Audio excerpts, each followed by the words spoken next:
दुईटी लवंगरे शिखंतु झील पटेइबा पई वशीकरण ग्यारंटी देउची से झील तुम प्रेम रे दीवानी हो जिवो। हाँ फ्रेंड्स, जदि आपण केउ झील को मने मने भल पाउचंती किंतु जेते चेष्टा कले मध्य ताकू पटेई पारुनांती, ताकू निजर मन कथा कहिबाकू डरुचंती, आउ आपण चाहुचंती कि से झील निजे आसी आपण को भल पाउची बोली कहू, तेबे मात्र थरे दुईटी लवंगर यही वशीकरण करिकी देखंतु। ग्यारंटी देउची जेउ झील आपण को भाव देउ नथिला, इग्नोर करुथिला, से झील आपे आपे पटिजिवो, निजे आसी आपण को भल पाउची बोली कहिबो।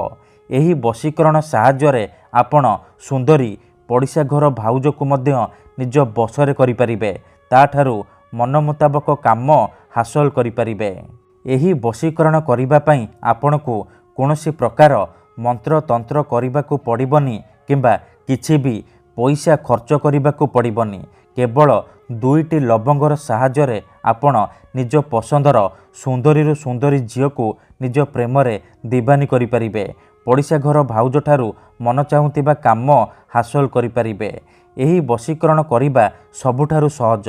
एहाकू केउ भी पुओ बा झील अति सहजरे करि परिबे। निज प्रेम को पाइबा पई, निज प्रेम को हासिल करिबा पई आपण एही वशीकरण प्रयोग करि परिबे। काहेकि ना केते थर एमिति हेइथाय कि आपण जेउ झील बा पुओ को भल पाउचंती सीए आपण को भल पाएनी, अन्य काहाकू भल पाए, आउ आपण ता पछरे गोड़ेई गोड़ेई निजर सबु समय सारी दियंती, किंतु निज पसंदर से झील बा पुओ को पटेई पारंतिनी। जदि आपण भी एहीपरि परिस्थिति रे पड़िछंती, जेते चेष्टा कले मध्य निज प्रेम को पाई पारुनांती, तेबे मात्र थरे मो कथा मानी आजी दुईटी लवंग आनी एही वशीकरण करिकी देखंतु। ग्यारंटी देउची से झील बा पुओ निजे आसीबो, आपण को भल पाउची बोली कहिबो। आपण को प्रेम रे एमिति दीवानी हेइ जिवो कि आपण को छाड़ी गोटे मुहूर्त भी रही परिबनी। नमस्कार फ्रेंड्स, ओडिया फंडा चैनल को आपण मानकु स्वागत।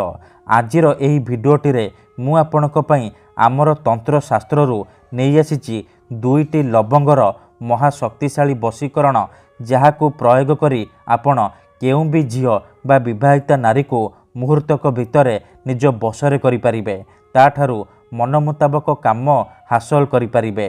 तेणु मोर आपण मानकु अनुरोध कि एहाकू आपण भाबी चिंती कि प्रयोग करिबे। काहेकि ना मात्र थरे जेउ झील बा महिला उपरे एही वशीकरण आपण प्रयोग करिदेबे, सीए सारा जीवन पई आपणक बसरे हो जिवो, आपणक प्रेम रे दीवानी हो जिवो। आपण ताकू जहा कहिबे, जेमिति कहिबे सीए करिवो, कोनोसी प्रकार बाधा देबो नाही।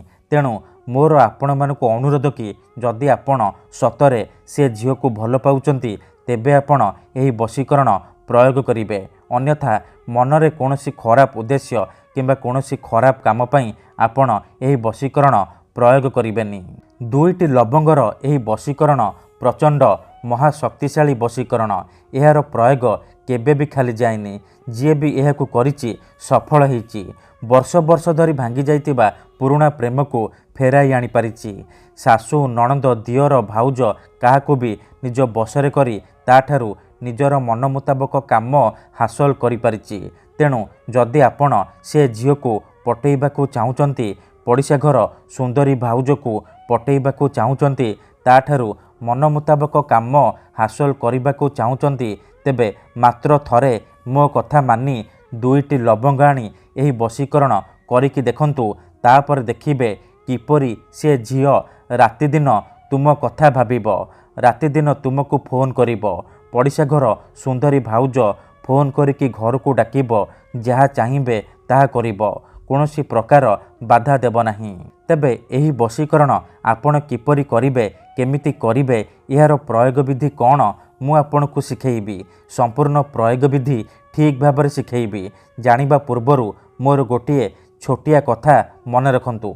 आमर बहुत सारा दर्शक बंधु माने आमको कमेंट करुचंती कि गुरुजी आपणकर वशीकरण काम करूनी। देखंतु मु आपनकु सबु वीडियो रे कहूची, जेउपरि आपण भगवान को मानुचंती, भगवान को ऊपर विश्वास रखिचंती, ନିଜର ସବୁ ଦୁଃଖ କଷ୍ଟ ଅସୁବିଧା ଭଗବାନଙ୍କୁ ଜଣାଉଛନ୍ତି। ଯଦି ସେ ଅସୁବିଧାର ସମାଧାନ ନ ହେଲା ତାହାର ମାନେ ନୁହେଁ କି ଭଗବାନ ନାହାନ୍ତି। ସେହିପରି ତନ୍ତ୍ର ମନ୍ତ୍ର ହୁଏ, ବଶୀକରଣ କାମ କରେ, କିନ୍ତୁ ଏହାକୁ ଆପଣଙ୍କୁ ସିଦ୍ଧ କରିବାକୁ ପଡ଼ିବ। ପ୍ରୟୋଗ ବିଧିକୁ ଠିକ୍ ଭାବରେ କରିବାକୁ ପଡ଼ିବ। ମୁଁ ଆପଣଙ୍କୁ ଯେମିତି ଶିଖେଇବି ଆପଣଙ୍କୁ ଠିକ୍ ସେହିପରି କରିବାକୁ ପଡ଼ିବ।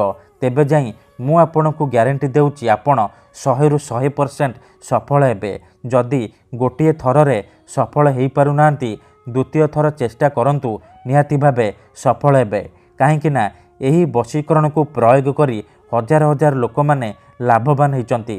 ନିଜ ପସନ୍ଦର ଝିଅ ବା ବିବାହିତା ନାରୀକୁ ମୁହୂର୍ତ୍ତକ ଭିତରେ ପଟେଇ ପାରିଛନ୍ତି। ଆଶା ଛାଡ଼ି ଦେଇଥିବା ଲୋକ ମଧ୍ୟ ନିଜ ପ୍ରେମକୁ ଫେରି ପାଇଛି। ବିନା ମନ୍ତ୍ର, ବିନା ତନ୍ତ୍ର, ବିନା କିଛି ଜିନିଷ ଖୁଆଇ ପିଆଇ ଆପଣ ଘରେ ବସି ବସି ଏହି ବଶୀକରଣ କରିପାରିବେ। ଠିକ୍ ଅଛି, ତେବେ ଏହି ବଶୀକରଣ କରିବା ପୂର୍ବରୁ ଯଦି ଆପଣ ଆମ ଚ୍ୟାନେଲକୁ ନୂଆ ଆସିଛନ୍ତି ତେବେ ଦୟାକରି ଚ୍ୟାନେଲକୁ ସବସ୍କ୍ରାଇବ୍ କରି ପାଖରେ ଥିବା ବେଲ୍ ଆଇକନ୍କୁ ମଧ୍ୟ ଦବାଇ ଦିଅନ୍ତୁ, ଯାହାଦ୍ୱାରା ଆମେ ଯେଉଁ ବି ଭିଡ଼ିଓ ଅପଲୋଡ଼ କରିବୁ ସର୍ବପ୍ରଥମେ ଆପଣ ଦେଖିପାରିବେ ଆଉ ତାହାର ଲାଭ ପାଇପାରିବେ। ଠିକ୍ ଅଛି, ପ୍ରଥମେ ଆପଣ ଭିଡ଼ିଓଟିକୁ ପୁରା ଦେଖନ୍ତୁ, ପ୍ରୟୋଗ ବିଧିକୁ ଠିକ୍ ଭାବରେ ବୁଝନ୍ତୁ, ତାପରେ ଆପଣ ବଶୀକରଣ କରିବା ପାଇଁ ଯିବେ। ଅଧାରୁ ଛାଡ଼ିକି ପଳେଇଲେ ଆପଣ କିଛି ବି ବୁଝିପାରିବେନି। ପରେ ଆପଣ କହିବେ ଗୁରୁଜୀ ଆପଣଙ୍କର ବଶୀକରଣ କାମ କରୁନି। ତେଣୁ ପ୍ରଥମେ ଆପଣ ପ୍ରୟୋଗ ବିଧିକୁ ଠିକ୍ ଭାବରେ ଶିଖନ୍ତୁ, ତାପରେ ଆପଣ ବଶୀକରଣ କରିବେ। ଠିକ୍ ଅଛି, ଏହି ବଶୀକରଣ ଆପଣ କିପରି କରିବେ ଚାଲନ୍ତୁ ଜାଣିବା। ମନେ ରଖନ୍ତୁ, ଏହି ବଶୀକରଣ କରିବା ପାଇଁ ଆପଣଙ୍କୁ କେବଳ 2ଟା ଲବଙ୍ଗ, ଖଣ୍ଡେ କଳା ସୂତା ଆଉ ଅଳ୍ପ ଟିକେ ଲାଲ ସିନ୍ଦୁରର ଆବଶ୍ୟକ। ଏତିକି ଜିନିଷ ଆଣିସାରିବା ପରେ ଆପଣ କ'ଣ କରିବେ, ମନେ ରଖନ୍ତୁ ଏହି ବଶୀକରଣକୁ ଆପଣ କେବଳ ମଙ୍ଗଳବାର କିମ୍ବା ଶନିବାର ଦିନ କରିବେ। ସନ୍ଧ୍ୟା ପରେ ଆପଣ ରାତି ସମୟରେ ଏହି ବଶୀକରଣ ଆରମ୍ଭ କରିବେ। ବିଧିଟି କରିବା ପୂର୍ବରୁ ଭଲ ଭାବରେ ହାତ ଗୋଡ଼ ମୁହଁ ଧୋଇକି ସଫା ବସ୍ତ୍ର ପିନ୍ଧିକି ଏହି ବଶୀକରଣ ଆରମ୍ଭ କରିବେ। କୌଣସି ଏକ ଜାଗାରେ ଆସନ ପକାଇକି ଚୁପଚାପ ବସି ପଡ଼ିବେ। ଧ୍ୟାନ ରଖିବେ ଯେଉଁଠାରେ ଆପଣଙ୍କୁ କେହି ଦେଖିବେନି କିମ୍ବା ଡାକିବେନି। ପ୍ରଥମେ ଆପଣ କ'ଣ କରିବେ, 2ଟା ଲବଙ୍ଗ ଆଣିବେ, ଖଣ୍ଡେ କଳା ସୂତା ଆଣିବେ ଆଉ ଅଳ୍ପ ଟିକେ ଲାଲ ସିନ୍ଦୁର ଆଣିବେ। ଏତିକି ଜିନିଷ ଆଣିସାରିବା ପରେ ଆପଣ କ'ଣ କରିବେ, କୌଣସି ଏକ ଜାଗାରେ ବସି ପଡ଼ିବେ। ତାପରେ ଯେଉଁ 2ଟା ଲବଙ୍ଗ ଆଣିଛନ୍ତି ସେ 2ଟା ଲବଙ୍ଗରୁ ଗୋଟିଏ ଲବଙ୍ଗ ଡାହାଣ ହାତରେ ଧରିବେ ଆଉ ସେଇ ଝିଅ ବା ମହିଳାର ନାମ 7 ଥର କହିବେ। ତାପରେ ଆଉ ଗୋଟିଏ ଲବଙ୍ଗ ହାତରେ ଧରିବେ, ନିଜର ନାମ 7 ଥର କହିବେ।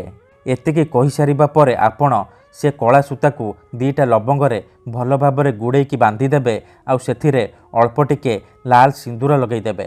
ତାପରେ ଆପଣ ଗୋଟିଏ ମନ୍ତ୍ରକୁ 21 ଥର ପଢ଼ିବେ। ଓମ୍ ଚନ୍ ଚାମୁଣ୍ଡାୟ ଆମୁକଂ ମେ ବଶ୍ୟମ୍ କୁରୁ କୁରୁ ଫଟ୍ ସ୍ୱାହା। ଆମୁକଂ ଜାଗାରେ ଆପଣ ସେଇ ଝିଅ ବା ମହିଳାର ନାମ କହିବେ ଯାହାକୁ ଆପଣ ନିଜ ବଶରେ କରିବାକୁ ଚାହୁଁଛନ୍ତି। ମନ୍ତ୍ରକୁ ଆପଣ 21 ଥର ପଢ଼ିବେ। 21 ଥର ମନ୍ତ୍ର ପଢ଼ି ସାରିବା ପରେ ସେ 2ଟା ଲବଙ୍ଗରେ 3 ଥର ଫୁଙ୍କିଦେବେ। ଏତିକି କରିସାରିବା ପରେ ଆପଣ କ'ଣ କରିବେ, ସେ ଲବଙ୍ଗକୁ ନେଇକି ନିଜ ଅଗଣାରେ ଅଳ୍ପ ଟିକେ ମାଟି ଖୋଳିକି ପୋତିଦେବେ। ମନେ ରଖନ୍ତୁ ଏହାକୁ ପୋତିବା ସମୟରେ ଯେମିତି ଆପଣଙ୍କୁ କେହି ଦେଖିବେନି କିମ୍ବା ଅଧାରୁ ଡାକିବେନି। ଯଦି ଆପଣଙ୍କ ଘରେ ଅଗଣା ନାହିଁ ତେବେ କୌଣସି ଏକ ଜାଗାରେ ଅଳ୍ପ ଟିକେ ମାଟି ଖୋଳିକି ସେ ଲବଙ୍ଗକୁ ପୋତିଦେବେ। ଗ୍ୟାରେଣ୍ଟି ଦେଉଛି ଏତିକି କରିକି ଦେଖନ୍ତୁ, ଯେମିତି ଆପଣ ଏପଟେ ଏହି ବିଧିକୁ କରିବେ ମାତ୍ର 10 ମିନିଟ୍ରେ ସେପଟେ ପ୍ରଭାବ ପଡ଼ିବା ଆରମ୍ଭ ହୋଇଯିବ। ସେହି ସମୟଠାରୁ ସେ ଝିଅ ହେଉ ବା ପଡ଼ିଶା ଘର ଭାଉଜ ବିଚଳିତ ହୋଇ ଉଠିବ, ଆପଣଙ୍କ ଆଡ଼କୁ ଆକର୍ଷିତ ହେବାକୁ ଲାଗିବ।